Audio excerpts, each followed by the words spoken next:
आज हमारे सामने the media personality sitting in front of Shri Vardhan Trivedi sir, उनको किसी भी एक परिचय के वो मोहताज नहीं है और इतने फेमस मीडिया पर्सनालिटी है और क्राइम जर्नलिज्म को भारत जैसे देश को इतने उच्च स्तर पर लेकर आए हैं।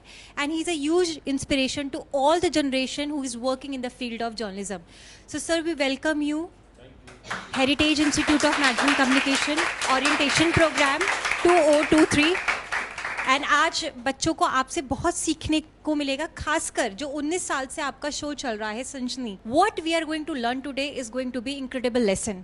तो मेरी आप सब बच्चों से एक छोटी सी रिक्वेस्ट है कि आपके सामने एक इंस्पिरेशनल फिगर बैठे हैं, आप उनसे ज़्यादा से ज़्यादा सीखने की कोशिश करिए। और जिन भी बच्चों की रुचि है क्राइम जर्नलिज्म में, इससे बेस्ट कुछ हो नहीं सकता हमारे लिए।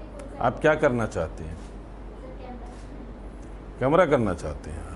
क्योंकि जब इन्होंने इंस्ट्रूमेंट बोला तो मुझे लगा फिर कुछ टेक्निकल। पहले आपने कुछ किया कैमरे वगैरह में? फोटोग्राफी में इंटरेस्ट है आपका? चलिए, अच्छी बात है। कम लोग होते हैं, लड़कियां कम आती हैं इस फील्ड में, है ना? तो ये अच्छी बात है यार इनको, इनके लिए ताली बजनी चाहिए। अच्छी बात यह है that she is very clear in her mind.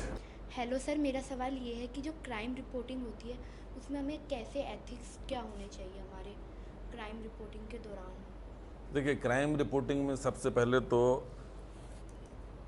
अगर आप ऑन द स्पॉट जा रहे हैं, ठीक है, जो एक्चुअल जहां क्राइम सीन हुआ है, अगर आप वहां पर जा रहे हैं तो आपको सबसे पहले तो जो आपको सामने दिख रहा है, सबसे पहले तो आप उसको कवर करेंगे।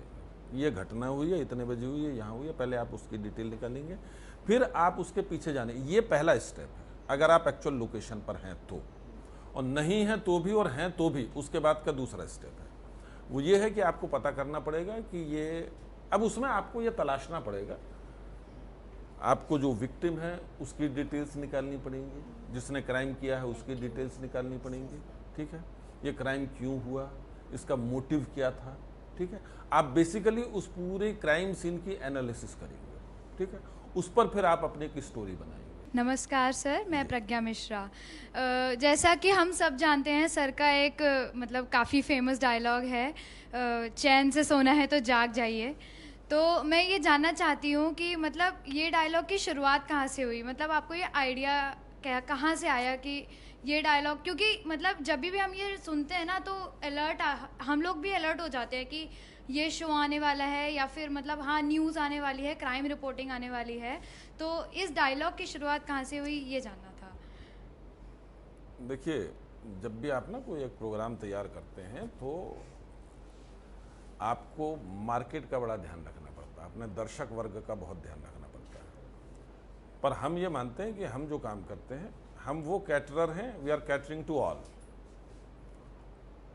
क्योंकि अगर बेसिकली मैं ये मानता हूँ, मैं क्राइम शो नहीं करता हूँ, मैं एक प्रोग्राम करता हूँ जो it is basically related to awareness, ठीक है। एक जागृति फैलाने का काम है हमारा, कि हम आपको अवेयर कर रहे हैं, ऐसी चीज़ें हो रही हैं, इन चीज़ों से आप कैसे बच सकते हैं, ठीक है, और बच करके रहना चाहिए। साथ ही सिस्टम पर सवाल खड़े करते हैं, सरकार से सवाल पूछते हैं, जो तंत्र है उससे सवाल पूछते हैं कि भाई ये गलत हो रहा है, इसमें जो आपकी जिम्मेदारी है वो आप निभाइए, जो हमारी है हम निभा रहे हैं, ठीक है। रही बात तो ये जो टाइटल है ना, सनसनी, इस एक नाम को चुनने के पीछे कम से कम 10-20 दिनों की मशक्कत थी कि एक ऐसा टाइटल लेकर के आया जाए जो बहुत रिलेवेंट हो, जो कंटेंट है कंटेंट के साथ बिल्कुल जल कर जाए। तो सनसनी अपने आप में क्या है? सनसनी एक फीलिंग है, सनसनाहट पैदा करती है ना, तो वो खबर जो आपके भीतर सनसनाहट पैदा कर दे, ठीक है, तो उससे ये नाम आया सबसे पहले। फिर जो आप बात कर रही हैं, ये बड़ी विडंबना है, मैं आपको बताऊं। ये डायलॉग मेरे साथ जेल करता है, पर इस डायलॉग का इस्तेमाल मैंने बहुत कम किया। जनरली लोग रिलेट कर जाते हैं। जो मैं जनरली बोलता हूं अब, वो है सन्नाटे को चीरती सनसनी सन्न कर देती है इंसान को, ठीक है, वो लाइन ये है, ठीक है। तो ये जो आपका कंटेंट है, जो आपका परिप्रेक्ष्य है, जो आपका परिदृश्य है, उसके अनुसार आप लाइन बनाते हैं। गुड आफ्टरनून सर, मेरा नाम कोमल है। सर मैं आपसे ये पूछना चाह रही थी कि आप इतने टाइम से क्राइम रिपोर्टिंग कर रहे हैं, एक तरीके से ये काफ़ी ट्रेंड में आया ही आपकी वजह से है। इतने सालों में कुछ एक पैटर्न जो आपने नोटिस किया और जो काफ़ी कॉमन चलता ही जा रहा है, नो मैटर कितना इनिशिएटिव लिया जा रहा है गवर्नमेंट के थ्रू उसको ठीक करने का या उस पर कुछ अच्छे लॉज लेके आने का, इम्प्लीमेंट करने का, बट उसमें कुछ खास सुधार ना हो रहा हो, और ऐसा कोई केस जो आपके इतने टाइम के एक्सपीरियंस में काफ़ी यूनिक रहा हो, जो आपने कभी पहले सोचा ना हो या उसके बारे में कभी कुछ इतना रिपोर्ट किया ना हो? एक्चुअली अभी तक समस्या एक बहुत बड़ी ये होती थी कि रूल्स रेगुलेशंस और लॉ तो बहुत सारे बन जाते थे लेकिन इम्प्लीमेंट नहीं हो पाते थे। ये एक बहुत बड़ा ड्रॉबैक रहा है। उसमें एक तो झंझट होती थी हमेशा central government versus state government की, ठीक है, कि अगर सेंटर में एक पर्टिकुलर पार्टी की गवर्नमेंट है या कोलिजन की सरकार है तो स्टेट में कोई और गवर्नमेंट है।